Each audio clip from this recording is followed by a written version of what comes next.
দেখি আপনার ইসলামিক জ্ঞান কতটা। 4টির প্রশ্নের মধ্যে কয়টি সঠিক উত্তর দিতে পারেন কমেন্টে জানাতে ভুলবেন না। প্রশ্ন 1।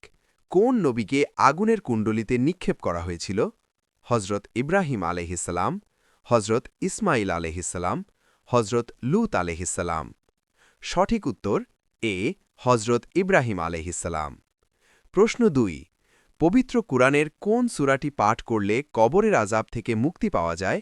সূরা ইয়াসিন, সূরা মুলক, সূরা কাহাফ। সঠিক উত্তর বি সূরা মুলক। প্রশ্ন 3। ফেরেশতাদের মধ্যে কার দায়িত্ব ছিল ওহী নিয়ে আসা? হজরত ইসরাফিল আলাইহিসসালাম, হজরত মিকাইল আলাইহিসসালাম, হজরত জিব্রাইল আলাইহিসসালাম।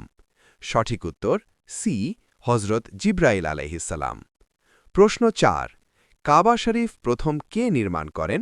হজরত আদম আলাইহিসসালাম, হজরত ইব্রাহিম আলাইহিসসালাম, হজরত সোলাইমান আলাইহিসসালাম। সঠিক উত্তর জানার আগে ইসলামিক জ্ঞান ছড়িয়ে দিতে ভিডিওটি লাইক ও শেয়ার করুন। নিয়মিত এমন ভিডিও পেতে সাবস্ক্রাইব করে সাথেই থাকুন এবং আপনার কয়টি উত্তর সঠিক হয়েছে তা কমেন্টে জানান।